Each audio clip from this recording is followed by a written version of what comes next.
मेरे घर में 4 गैस कनेक्शन है, फिर भी घर के लोग ज़्यादा लड़की का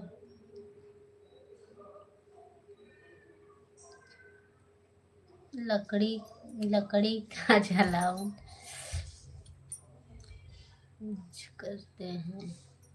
तो इधर नहीं बनेगा ना लकड़ी पे, लकड़ी के खाना बनता है लकड़ी पे, तो जो वो खाना मस्त लगता है। पर यहाँ किराए का रूम है तो कोई जलाने देगा?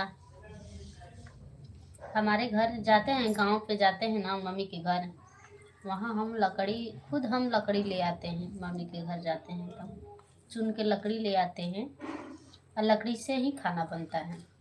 वहाँ गैस पे शाम को बस रोटी पकता है।